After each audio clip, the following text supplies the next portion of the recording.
Hi అండి, welcome to our channel recipes world. ఈరోజు మనం బూడిద గుమ్మడికాయతోటి సాంబార్ పెట్టుకుందామండి, కొంచెం వెరైటీగా. ఓకే, గుమ్మడికాయ తీసుకొచ్చుకోవాలండి. అది నీట్గా కడిగేసుకోవాలి. పైన అంతా పొట్టు పొట్టుగా ఉంటుందన్నమాట, మొత్తం కడిగేసుకోవాలి. తర్వాత వచ్చేసి అలా మొత్తం కట్ చేసుకోవాలి ముక్కలు ముక్కలుగా. నేను వీడియోలో చూపిస్తున్నాను చూడండి. ముందు తొడుమైతే అలా కట్ చేసుకోవాలి, లేదంటే మనకు కట్ చేయడానికి కుదరదు అనమాట. తొడుము ముందు కట్ చేసుకొని తర్వాత వచ్చేసి పీసెస్గా కట్ చేసుకోవాలన్నమాట. చాలా టేస్ట్గా ఉందండి, ఒకసారి మీరు కూడా ట్రై చేయండి. ఓకే, అలా ముక్కలు కట్ చేసేసుకొని పైన చెక్కు మొత్తం పీల్చేసేసుకోవాలండి. కొంచెం సాంబార్ కాబట్టి కొంచెం పెద్ద సైజు ముక్కలుగానే కట్ చేసేసుకోండి. కొంచెం ముదురుకాయ అయితే ఇంకా బాగుంటుందండి, లేతకాయ అంటే అంత టేస్ట్ ఏమి ఉండదు. ఓకే, అలా కట్ చేసేసుకొని కొంచెం పెద్ద సైజు ముక్కలుగా కట్ చేసి పెట్టుకోవాలండి. ఇప్పుడు మనం నీట్గా వాటిని కడిగేసుకోవాలన్నమాట. చూసారా, పెద్ద సైజు ముక్కలు కట్ చేసి పెట్టాను.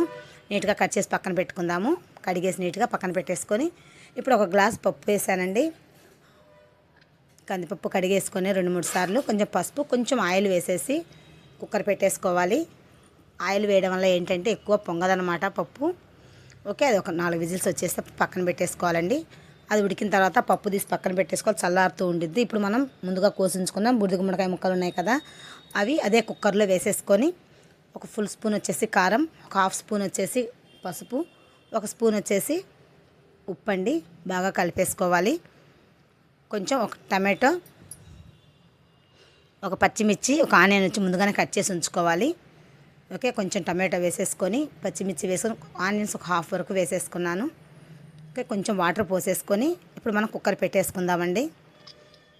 ఈలోపు మనం ఒక చింతపండు కొంచెము నిమ్మకాయ సైజు అంత చింతపండు తీసుకొని కడిగి నానబెట్టి ఉంచుకుందాము. చూసారు, ఇప్పుడు ముక్కలు వచ్చేసి బాగా ఉడికిపోయాయి అన్నమాట. ఒక 4 విజిల్లకే బాగా మెత్తగా వచ్చేస్తాయండి. ఇప్పుడు మనం ముందుగా చింతపండు నానబెట్టి ఉంచుకున్నాం కదా, దాని పులుసు మొత్తం దాంట్లోకి ఉంపేసుకోవాలి. ముందుగా వేసామంటే ముక్కలు సరిగ్గా ఉడకవండి, అందుకని ముందుగా వేయకూడదు. ముందు కొంచెం వాటర్ వేసేసుకొని ఉడికించుకోవాలి. తర్వాత వచ్చేసి మనం చింతపండు రసం వేసుకున్నామంటే ఇప్పుడు మొత్తం కలిసిపోతుంది అనమాట. ఇప్పుడు మనం ముందుగా పప్పు పక్కన పెట్టి ఉంచుకున్నాం కదండి, అదైతే నేను మిక్సీకి వేసుకున్నాను. సాంబార్ చిక్కగా వస్తుందండి మిక్సీకి వేయడం వల్ల, మన ఎనిపే కంటే కూడా అలా వేస్తే బాగా చిక్కగా వస్తుందన్నమాట. ఇప్పుడు కొంచెం టేస్ట్ చూసుకోవాలి, ఉప్పు సరిపోయిందో లేదో. నెక్స్ట్ వచ్చేసి అది ఒక స్టవ్ మీద మరుగుతూ ఉంటుంది. ఇప్పుడు మనం పోపు పెట్టుకుందాము. పోపుకి వచ్చేసి గిన్నె పెట్టేసి ఆయిల్ వేయాలి. ఆయిల్ వేడవ్వగానే పోపు దినుసులు మొత్తం రెడీ చేసి ఉంచుకొని 1 by 1గా వేసేసుకుంటూ వేయించుకోవాలండి. ఓకే, పోపు దినుసులు బాగా వేగిపోయిన తర్వాత మనం ఆనియన్స్ వేసేసుకోవాలి. అవి కూడా కొంచెం కలర్ మారేంత వరకు బాగా మీడియం ఫ్లేమ్లో పెట్టుకొని వేయించుకోవాలన్నమాట. సాంబార్లు ఎప్పుడైనా చిన్నులపై తప్పకుండా వేయండి, దానివల్ల ఫ్లేవర్ బాగుంటుంది సాంబార్ కూడా. ఓకే, బాగా పోపు వేగుతున్నప్పుడు ఒక 2 స్పూన్స్ వచ్చేసి నెయ్యి వేసాను.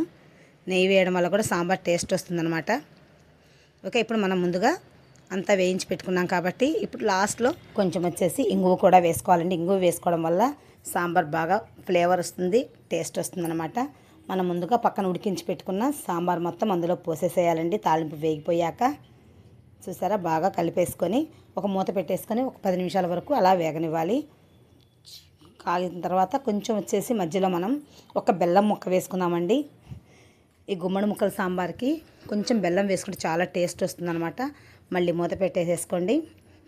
ఇప్పుడు బాగా మరుగుతూ ఉంటాయి కదండి సాంబార్ వచ్చేసి, బాగా ఒకసారి కలిపేసుకొని మనం కొంచెం సాంబార్ పౌడర్ వేసుకుందామండి. ఒక 1/2 స్పూన్ అయితే సరిపోతుంది, ఎక్కువ అవసరం లేదు. ఈ గుమ్మడి ముక్కల వల్లనే బాగా టేస్ట్ వస్తుందన్నమాట. ఏదో కొంచెం ఫ్లేవర్ కోసమని కొంచెం వేసాము. ఓకే అండి, ఇప్పుడు ఫైనల్గా కొంచెం కొత్తిమీర వేసేసుకొని కలిపేసుకోవడమేనండి. ఎంతో టేస్ట్గా ఉండే గుమ్మడి ముక్కల సాంబార్ రెడీ అయిపోయింది మనకు. రైస్లోకి చాలా బాగుంటుందండి. ఒక్కసారి మీరు కూడా ట్రై చేస్తుండండి. మీకు ఎలా వచ్చిందో మా కామెంట్ రూపంలో చెప్పండి. ఈ వీడియో మీకు నచ్చినట్టయితే లైక్ చేయండి, షేర్ చేయండి, సబ్స్క్రైబ్ చేయండి. Thank you for watching.